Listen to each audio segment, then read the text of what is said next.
जी hello दोस्तों। मेरा नाम है सरबजीत और मैं आपका स्वागत कर रहा हूँ आपके फेवरेट यूट्यूब चैनल पे जिसका नाम है आइडेंटिफाई द स्टडी। मैं यहाँ आप लोगों के लिए ऐसी एजुकेशनल वीडियोस बोल पाता रहूंगा। तो दोस्तों, आज का हमारा जो एजुकेशन का टॉपिक है वो है आपका वो BA programme third year history के स्टूडेंट्स के लिए है। प्रथम विश्व युद्ध, जो फर्स्ट वो वर्ल्ड वॉर हुआ था उसके ऊपर है ये टॉपिक। वो जितने भी जो मेरे दोस्त है एस वेल एंड रेगुलर के स्टूडेंट, उन सब के लिए ये टॉपिक काफी ज्यादा इंपॉर्टेंट है और एग्जाम में इसके ऊपर क्वेश्चन आता है। तो दोस्तों, एग्जाम में इसके ऊपर दो तरीके से क्वेश्चन आते हैं। एक कि प्रथम विश्व युद्ध होने के वो कारण क्या क्या थे, यानी कि वो कॉजेस, और एक आता है कि प्रथम विश्व युद्ध जो हुआ तो उसका क्या है, वो परिणाम क्या निकला, वो यानी कि वो कॉन्सिक्वेंसेस क्या निकले। तो दोस्तों, हम आज कारण के ऊपर वो चर्चा को करेंगे कि प्रथम विश्व युद्ध होने के वो कारण वो क्या क्या थे। तो जी दोस्तों, तो अब हम चाहते हैं अपने चैप्टर के इंट्रोडक्शन की ओर, क्योंकि आप सब जानते हैं जब भी आप अपना एग्जाम लिखने के लिए जाते हैं तो आप शुरुआत करते हैं इंट्रोडक्शन से और एंड करते हैं वो कंक्लूजन से। तो दोस्तों, हम पहले इंट्रोडक्शन हम अपना स्टार्ट करते हैं। तो आप जानिए कि जब हम प्रथम विश्व युद्ध की जब हम वो बात हम जब कर रहे हैं, तो जो मेरी वो पिछली वीडियो थी वो पेरिस शांति समझौते के ऊपर, उसमें एक मैंने ये चीज आपको समझाया था कि 28 जून 1914 में आर्कड्यूक फ्रांस वो फर्डिनेंड की हत्या हुई थी। और वो हत्या थी कि प्रथम विश्व युद्ध हुआ। वो वो गैब्रिएले वो प्रिंसेप नाम के आदमी ने, एक वो सर्बियाई राष्ट्रवादी आदमी था, उसने आर्कड्यूक फ्रांस वो फर्डिनेंड की हत्या की थी। और ये एक वो मेजर कारण है, एक वो मेजर कोज है कि प्रथम विश्व युद्ध हुआ। जो फर्स्ट वो वर्ल्ड वॉर थी वो हुई हमारे यहाँ पर, ठीक है, जो पूरी दुनिया में हुई। तो दोस्तों, इसके अलावा और क्या क्या ऐसे इंट्रोडक्शन में हम जानते हैं कि इसकी 1914 से वो मतलब वो पहले ऐसा क्या क्या हुआ कि जो प्रथम विश्व युद्ध है ना वो हो गया। इसके कारण है, एक आपका यहाँ पर हुआ कि जो वो पोवर युद्ध था, एक वो पोवर युद्ध हुआ आपका, ठीक है। एक आपका क्रीमियाई वो युद्ध हुआ, एक आपका स्वतंत्रता संग्राम हुआ था जो यूनानियों का था। साथ में ऐसे आपके इटली में राष्ट्रीय आंदोलन हुए। तो ऐसे मतलब कई सारे कारण थे कि जिसकी वो वजह से प्रथम विश्व युद्ध होने की संभावना ज्यादा हो गई। अब जैसे अभी मतलब मैंने आपको समझाया कि जर्मनी और इटली के अंदर मतलब राष्ट्रीय एकता आ गई थी, एक वो कारण हो गया। यूनानियों का स्वतंत्रता संग्राम हुआ, एक आपका वो कारण हो गया। आर्कड्यूक फ्रांस को फर्डिनेंड की हत्या हुई, ये हो गया, ठीक है। और आपका क्रीमिया युद्ध हो गया, वो हाँ जी वो पोवर का युद्ध हो गया आपका। तो ये कई सारी ऐसी घटनाएं वो घटी कि 1914 में जो प्रथम विश्व युद्ध था वो एक तरह से कहा जाए तो होना अनिवार्य हो चुका। तो चलिए जानते हैं कि इसके कारणों में क्या।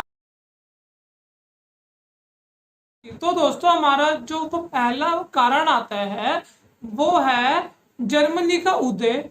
और जो बिस्मार्क है उसकी जो वो संधियां करने की जो उसकी टेक्निक थी ना, वो क्योंकि ऐसा था कि जर्मनी के उदय होने से ना जो यूरोपीय शक्तियां थी ना उनको काफी खतरा था, क्योंकि जर्मनी अलग अलग देशों के साथ अपनी एक अगर कहा जाए तो ट्रीटी करे जा रहा था।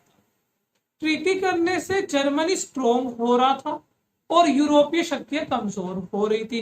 अगर कहा जाए कि जर्मनी का जो दबदबा था ना वो ज्यादा हो रहा था अपने इन देशों के अंदर, क्योंकि जर्मनी ने वो मतलब आपका वो ब्रिटेन के साथ, फ्रांस के साथ, ऑस्ट्रिया हंगरी के साथ, वो चेकोस्लाविया युगोस्लाविया के साथ काफी सारी जो है वो ट्रीटीज मतलब वो करी थी। अब उस टाइम पे जर्मनी का जब उदय हुआ तब वो बिस्मार्क नाम के वो प्रथम चांसलर थे वो जर्मनी के। ये ऐसे वो प्रथम मतलब प्रथम चांसलर मतलब अगर हम कहते हैं कि ये कि जिन्होंने वो जर्मनी को उस टाइम पे मतलब वो रूल करा था उसके ऊपर, ये ऐसे वो प्रथम व्यक्ति थे, मतलब जिन्होंने रूल किया था वो जर्मनी के ऊपर। तो अब आगे आते आते हम देखते हैं कि जर्मनी ने क्या करा, लोगों के संग एकीकरण करना शुरू कर दिया। मतलब ये कि जर्मनी लोगों को, या कहे कि मतलब देशों को अपनी ट्रीटीज के अंदर ना ऐसे वो फंसाता था एकीकरण के रूप में, कि अगर उस पर किसी ने हमला किया तो वो बाकी के देश भी उसकी हेल्प करने के लिए आएंगे, मतलब चाहे कुछ भी हो जाए। जो बिस्मार्क थे, ये उनकी एक प्लानिंग थी कि वो जर्मनी को स्ट्रॉन्ग वो किस प्रकार से वो करेंगे। तो वो यही टेक्निक थी उनकी कि जर्मनी कि उन्होंने जो जर्मनी अपने देश को लेकर ऐसी ट्रीटीज की कि अगर जर्मनी पे कोई भी अटैक करता है तो क्या होगा, तो जो वो बाकी के जो देश है वो सब भी सामने आएंगे, और अगर उन देशों पे वो कोई अटैक करता है तो जर्मनी बीच में जाएगा, मतलब ताकि उनके संबंध अच्छे रहे, उनके जो रिलेशंस है वो अच्छे रहे। ठीक है, तो इसी प्रकार से सबसे जो वो पहले थी 1872 में वो की गई थी एक ट्रीटी जो 3 शासकों के बीच में थी। ये ऐसी वो संधि थी जो 3 शासकों के वो मतलब क्या है वो बीच में की गई थी। आपका एक तो है वो जर्मनी, ऑस्ट्रिया हंगरी एंड रूस। अब देखिए दोस्तों, ऑस्ट्रिया हंगरी में आप कंफ्यूज नहीं होना, क्योंकि ऑस्ट्रिया हंगरी, अब चाहे आप इसे ऑस्ट्रिया कहो या चाहे ऑस्ट्रिया हंगरी, मतलब आप इसे ऑस्ट्रिया हंगरी कहो, ये आपका जो साउंड है एक ही करेगा, ये चीज एक ही है, चाहे आप इसे ऑस्ट्रिया कहिए चाहे आप इसे ऑस्ट्रिया हंगरी कहिए। तो दोस्तों एक जर्मनी, एक ऑस्ट्रिया हंगरी, एक आपका रूस, तो ये त्रिगुट हो गया। अब इन तीनों को तोड़ना था काफी ज्यादा मतलब वो क्या है वो मुश्किल हो गया। जो यूरोपीय जो शक्तियां थी उन सब के लिए इसे तोड़ना काफी ज्यादा जो है, हाँ क्या है वो, हाँ जी वो, हाँ जी मतलब क्या वो टफ हो गया। तो अब इनको तोड़, अब अमेरिका, रूस, इन सब ने काफी ज्यादा मतलब कोशिश मतलब की कि ये टूटे, लेकिन ये तोड़ नहीं पाए। और इसी तरीके से इन लोगों को क्या है वो डर लगना शुरू हो गया। जो वो, हाँ जी, जो अगर कहे कि जो दुनिया थी उनको डर लगना ये शुरू हो गया कि जर्मनी जिस हिसाब से ग्रोथ कर रहा है, अगर ऐसी ग्रोथ ये करता रहा तो एक टाइम ऐसा आएगा कि जर्मनी सबसे ज्यादा वो पावरफुल कंट्री होकर हमारे सामने आएगा, और उसे कोई हराने के लिए वो मतलब क्या है वो बचेगा भी नहीं। तो जो यूरोपीय शक्तियां थी उन्हें अपना अस्तित्व खोने का मतलब एक तरह से कहा जाए तो वो डर लगने लग गया कि अगर हमने अभी जर्मनी को, या अगर हमने अभी जर्मनी को कहा, अगर मतलब हमने अभी कोई सोल्यूशन वो नहीं दिया तो जर्मनी इस पूरी दुनिया पे वो राज करना अपना शुरू कर देगा। तो इसी को देखकर अब जर्मनी यहीं पे वो रुकी नहीं, जर्मनी ने फिर दूसरा व्यापार जब किया तो उन्होंने 1879 में किया, जो वो संधि थी 1879 में करी थी ऑस्ट्रिया के साथ। अब अभी मैंने आपको समझाया कि ऑस्ट्रिया और ऑस्ट्रिया हंगेरी में आपने कंफ्यूज नहीं होना, हम कुछ भी कह दे ऑस्ट्रिया एंड ऑस्ट्रिया हंगरी एक ही है। ठीक है दोस्तों, तो उन्होंने एक वो संधि करी ऑस्ट्रिया के संग दोबारा से, ऐसे करते करते 1887 के अंदर भी हुई। ठीक है, अब ऐसा था ना कि तो अब दोस्तों जर्मनी अपने आप को ना हर तरीके से स्ट्रॉन्ग करना चाहता था। अब चाहे वो सोशली हो, इकोनॉमिक हो, चाहे वो पॉलिटिकली हो, तो यानी कि राजनीतिक, सांस्कृतिक, सामाजिक और आर्थिक, जर्मनी चाहता था अपने मतलब कि चारों ओर से अपने आप को वो एक तरह से मतलब समृद्ध रखे, अपने आप को कंप्लीट रखे, मतलब ताकि उस पर कोई हमला वो कर ही ना सके। इसी प्रकार से करते करते ऐसी ही जर्मनी जो था 1902 तक आया, 1902 तक भी ऐसे इसकी जो वो संधियां थी वो चलती चली गई, और इसके खिलाफ जो साजिशें थी जो दूसरे देश की, वो भी इनके खिलाफ क्या है वो गहरी होती चली गई, और यही एक कारण आता है कि प्रथम विश्व युद्ध हुआ था। ठीक है दोस्तों, तो अब हम चलते हैं अपने दूसरा जो कारण है उसकी मतलब तरफ हम चलते हैं। तो दोस्तों हमारा दूसरा जो कारण हमारे सामने आता है वो आता है जो सैन्यवाद है, वो सैन्यवाद की वृद्धि। जी, ये सैन्यवाद क्या है दोस्तों? सैन्यवाद अगर हम कहे कि जो मिलिट्री थी ना अलग अलग देशों की, उन देशों ने अपनी मिलिट्री को इतना ज्यादा स्ट्रॉन्ग कर लिया, यानी कि अगर कहा जाए अस्त्र शस्त्र, मतलब उनके पास जो भी कुछ था सब उन्होंने अपने डिफेंस पे लगा दिया, अपने अपने मतलब अपने सैनिकों के ऊपर लगा दिया। तो इसमें सैन्य वो बाद में मतलब क्या वो, हाँ जी, वो वृद्धि हो गई, क्योंकि जितने भी हमारे मतलब जितने भी इस पूरी दुनिया के जो सैनिक थे उन सब के ऊपर ज्यादा से ज्यादा ध्यान दिया गया और प्रदर्शन हो गया शुरू कि हमारे पास शक्ति ज्यादा है, हमारे पास जो शक्ति है वो दूसरे देशों के मुताबिक ज्यादा है। अब लेकिन जर्मनी ने क्या कर रखा था, जर्मनी ने काफी सारे देशों के साथ ट्रीटीज यानी कि क्या समझौते जो थे वो कर रखे थे।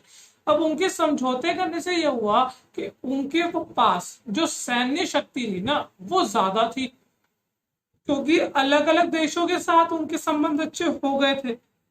इसी प्रकार से विशाल विशाल सेनाएं, मतलब काफी ज्यादा वो बड़ी मतलब बड़ी सेनाएं वो रखी जाने लगती, कम से कम लाखों की तादाद में सेनाओं को रखा जाने लगा, एकीकरण किया गया। अब जब नेपोलियन, जिस टाइम नेपोलियन का युग चल रहा था उस टाइम पर भी नेपोलियन के अधीन जितने भी वो सैनिक थे उन सबका जमावड़ा रहा, यानी कि उन सबको जमा करना मतलब।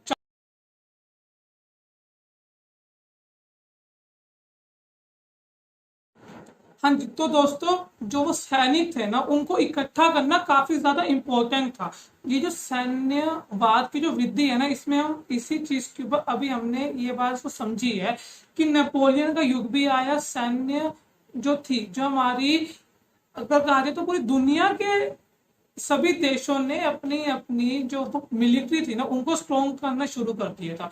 और आप सब जानती है कि हम सब किसके गुलाम थे, हम सब वो ब्रिटिशर्स के थे।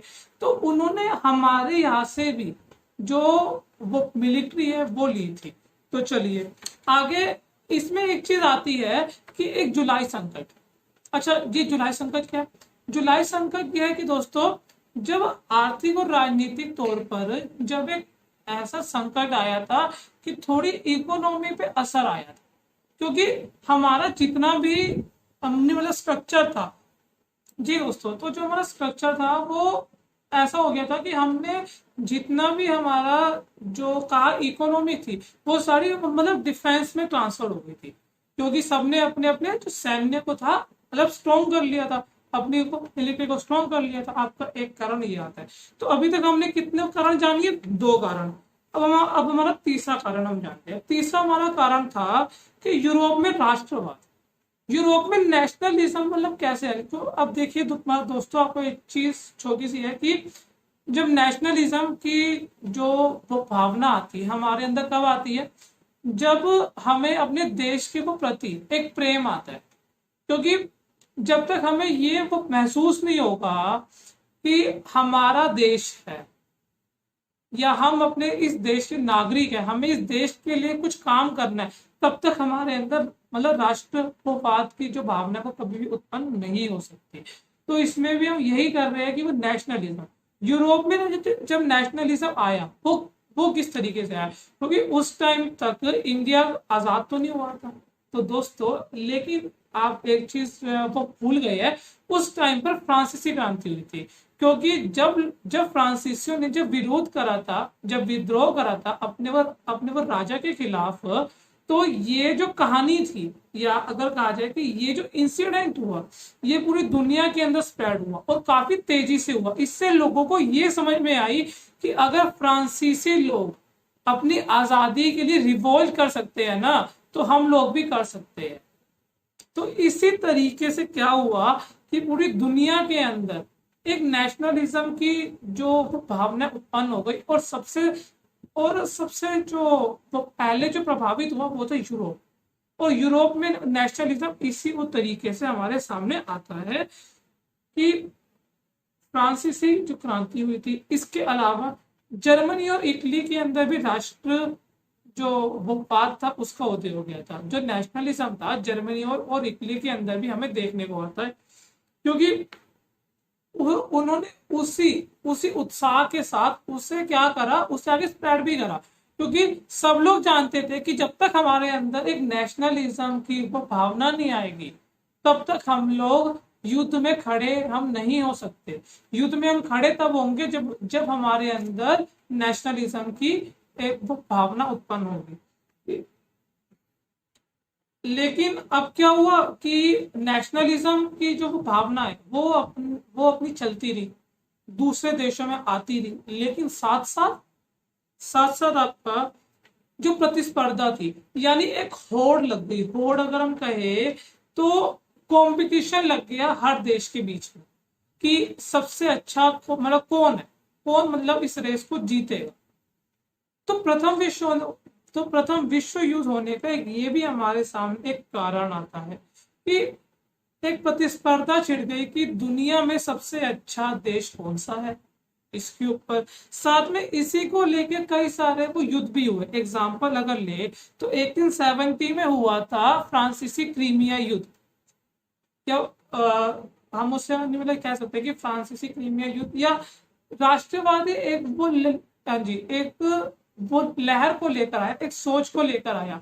जो नेशनलिज्म की सोच है वो इधर से ही आई, और इसी तरीके से करते करते हमारा जो नेशनलिज्म है ना, इसने एक काफी ज्यादा गंभीर रूप मतलब धारण कर लिया था कि हमने किस तरीके से यह कहा जाए कि प्रथम विश्व युद्ध होगा। ये हमारा थर्ड कारण।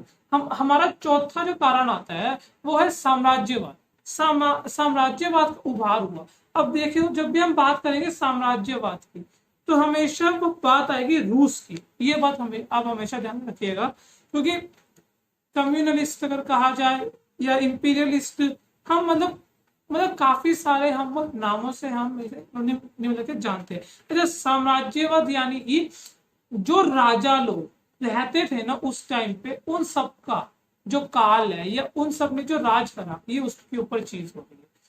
साम्राज्यवाद क्या था?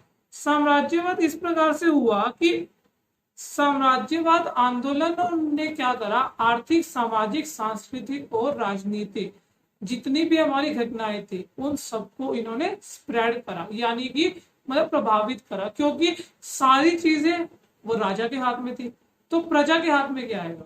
तो अब राजाओं ने अपने हिसाब से प्रजा को, या अगर कहते कि प्रजा की राजनीतिक, सामाजिक, आर्थिक स्थितियों को मतलब वो संतुष्ट कर दिया। मतलब एक तरह से कहा जाए कि रोक दिया कि आपकी स्थितियां इतनी ही रहेगी, इससे अच्छी आप ना कर सकते, इससे नीचे ना आप गिरा सकते हैं। 1916 में इसके ऊपर एक किताब भी आई थी, imperialism the highest stage of capitalism.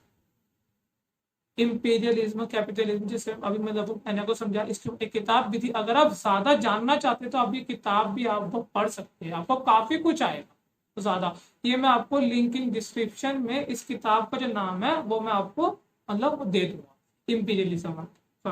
चलिए, अगला हमारा आता है हमारा जो पांचवा मतलब जो कारण आता है वो है घरेलू नीतियां। अच्छा दोस्तों, घरेलू नीति यानी कि डोमेस्टिक, मतलब हर देश की अपनी अलग अलग जो है वो नीतियां होती है, मतलब काम करने का एक तरीका होता है, अलग ही तरीके का। इंडिया का अलग है, यूरोप का अलग है, चाइना का अलग है, नेपाल का अलग है। मतलब आप समझे ना कि अलग अलग तरीके, अमेरिका अलग तरीके से काम करता है, तो घरेलू नीति अलग अलग किस्म। तो ये भी एक कारण आता है कि घरेलू जी। तो अब हम आते हैं अपने जो छठा पॉइंट है कि मतलब प्रथम विश्व होने का जो कारण है, उसका छठा जो पॉइंट है वो आता है समाचार और वो पत्र, जो हमारी जो प्रेस थी, जो जनमत थी, ठीक है। अब इन सब की भी एक वो भूमिका आती है, क्योंकि पूरी दुनिया में, पूरे वो विश्व में जो भी कुछ घटनाएं घट रही थी, वो समाचारों में, वो पत्रों के अंदर, जो प्रेस है हमारी, वो पूरी दुनिया के लोगों के सामने वो मतलब वो लेकर आ रही थी, एक गहराई को वो लेकर प्रस्तुत कर रही थी कि ये देश ने इस टाइम पर ये ट्रीटी करी, या कहा जाए तो इस देश पर हमला करने की साजिश है। तो आप समझ रहे हैं ना कि मतलब किस तरीके से समाचार जो वो पत्र है, या जो हमारी जो वो प्रेस थी इस पूरी दुनिया की, जो जो देश देश में लोगों तक ये खबर वो पहुंचा रही थी कि प्रथम विश्व युद्ध होने की आशंका है, और हुआ, प्रथम विश्व युद्ध हुआ। तो समाचार जो पत्र है ये भी काफी इंपॉर्टेंट है। चलिए अब हम आते हैं अपने सातवां हमारा ये कह रहा है कि 1914 में जब अपना अगर कहा जाए जो प्रथम विश्व युद्ध था उस टाइम के आसपास में 1900 से लेकर 1914 के बीच में, तब तक प्रथम विश्व युद्ध शुरू नहीं हुआ। इसके बीच में ना, इन 14 सालों के बीच में 3 घटनाएं वो घटी। वो पहली थी कि एक प्रथम वो मोरक्को संकट हुआ। फर्स्ट वो मोरक्को संकट, ये जो मोरक्को संकट था ये फ्रांसीसी प्रभाव की वो निंदा करने के लिए था, ठीक है। और इसके अलावा दूसरा भी हुआ वो मोरक्को संकट, वो था कि जर्मनी के जो नागरिक थे उनको सुरक्षा दिलाने के लिए था। और तीसरा जो था वो वो बोस्निया और हर्जेगोविना के ऊपर जो हमला हुआ था उसके ऊपर था, क्योंकि ऑस्ट्रिया के प्रशासन के समय में जब अधीन था ना, उस टाइम की जो कांग्रेस, वो बर्लिन की कांग्रेस ऑस्ट्रिया के अधीन थी, ठीक है। तो उस टाइम पे वो वो बातचीत वो करके जो हमला हुआ था उसको टालने की कोशिश की गई थी। तो एक वो चीज आपकी आ जाती है। हमारा 8वां जो पॉइंट आता है वो आता है कि जो तत्कालिक कारण थे इसके, मतलब तत्कालिक कारण क्या थे, क्योंकि 1914 में सराजेवो के ऊपर फ्रांसीसी जो वो फर्डिनेंड है उसकी हत्या हुई थी। ये एक तत्कालिक कारण था, 1914 के अंदर ही हुई थी। अभी मैंने आपको कहा कि वो बोस्निया हर्जेगोविना के ऊपर हमला, ये भी आता है। ऐसे मतलब कई सारे ऐसे मतलब कारण है जो प्रथम विश्व युद्ध होने में मतलब सक्षम है, और उनकी ही कारण हुआ।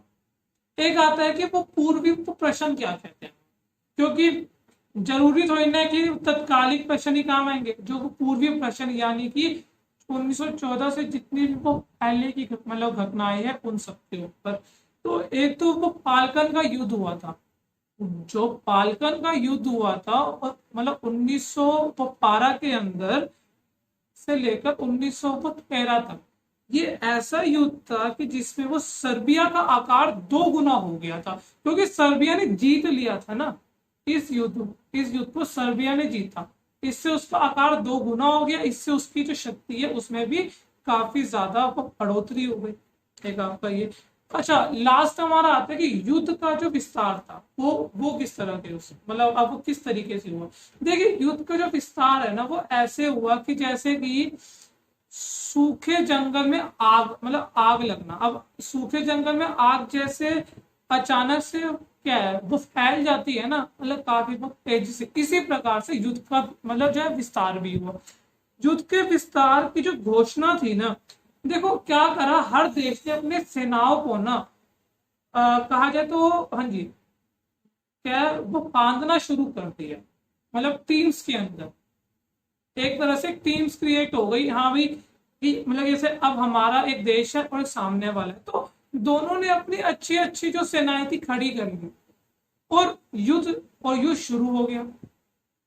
युद्ध शुरू हुआ तो युद्ध का विस्तार इसी तरह। अब जैसे अब हमने अगर किसी दूसरे देश पर हमला करा, अब उसने ट्रीटी कर रखी है 3 देशों के साथ, तो वो भी हमला करने सामने आएगी। तो ऐसे करते करते इस प्रथम विश्व युद्ध में जो पूरा देश था ना, सॉरी जो पूरी दुनिया थी वो आ गई, और इसको हमने क्या नाम दे दिया, प्रथम विश्व युद्ध, क्योंकि पूरा जो विश्व था उसका इमरजेंस हो गया इसके अंदर। इसी फर्स्ट वर्ल्ड वॉर के अंदर उसका इमरजेंस हो गया। जब मैंने आपको समझाया था कि जर्मनी का जो प्रथम चांसलर जो बिस्मार्क थे, उन्होंने संधियां करनी शुरू कर दी अलग अलग देशों के साथ, Austria Hungary, and Czechoslovakia, Yugoslavia, इनके साथ। तो जो संधियां थी ना, उसका वो, हाँ जी, उसका वो बेनिफिट ये था कि जब आप पर कोई हमला करेगा तो आपके जो आपके जो सहयोगी देश है या आपने जिनके साथ वो संधियां करी है, वो सारे देश जो है आपका साथ देंगे। ये इसमें एक चीज थी, मतलब एक इंपॉर्टेंट चीज। तो इसी वो प्रकार से इमरजेंस हुआ प्रथम विश्व युद्ध का। अब हमारा लास्ट आता है कि कंक्लूजन, मतलब अब हमने जितने भी कारण थे प्रथम विश्व युद्ध, अब हमने ये जान लिए। अब जानते हैं कि इसका जो वो निष्कर्ष था, जो रिजल्ट था, वो क्या निकला। इसका रिजल्ट ये निकला, ये एक क्या है, वो महायुद्ध, यानी कि एक वो विश्व युद्ध के रूप में उभरा। इस युद्ध में हर एक देश ने अपनी हिस्सेदारी दी थी, हर एक देश की इसमें हिस्सेदारी थी, और लास्ट में आकर जर्मनी की हार हुई थी, और जर्मनी के साथ जितने भी सहयोगी देश थे उन सबकी भी हार हुई थी। और ये मैं आपको इसकी वो पिछली वीडियो में समझा चुका हूं, जहां पे मैंने आपको ये समझाया था कि वो, हाँ जी, वो पेरिस शांति समझौता हुआ था, उसमें कौन कौन सी ट्रीटीज हुई थी, तो उसके अंदर इन सब की जानकारी दी हुई है। अगर आपको जानना है तो मेरी जो पिछली वीडियो है आप उसमें जाके जरूर एक बार उसे वो देखिएगा। साथ में 1914 के अंदर जो, हाँ जी, तो जितने भी वो निर्णायक वो संकट थे, यानी 1914 में जितने भी वो संकट थे ना, वो इस वो लड़ाई के साथ कहा जाए तो एक तरह से खत्म हो गए। क्योंकि जब ये वो लड़ाई हुई तो पूरी दुनिया एक दूसरे से झगड़े करने में लगी हुई थी, और इसके वो बीच में सबने अपना काफी कुछ खोया। सभी देशों ने अपना, मतलब काफी ज्यादा वो नुकसान वो कराया, और इसके अंदर जो है वो जर्मनी की मतलब हार हो गई। यही अभी तक हम देखते हैं। और इसके अलावा मतलब दोस्तों, अगर आपको ये मेरी वीडियो अच्छी लगी है तो please like, subscribe, share and comment जरूर करें। एंड दोस्तों, हिट द नोटिफिकेशन आइकन। और दोस्तों, किसी और टॉपिक पे वीडियो चाहिए, कोई भी क्लास हो, तो प्लीज मुझे कमेंट सेक्शन में जरूर वो बताइए। जितनी जल्दी हो पाएगी मैं आपके लिए वीडियोस ऐसे ही वो आता रहूंगा, एजुकेशनल वीडियोस। सो दोस्तों, प्लीज अपना सपोर्ट ऐसे ही वो देते रहिए, अपना प्यार ऐसे ही वो देते रहिए। तो दोस्तों, stay home, stay safe and stay happy.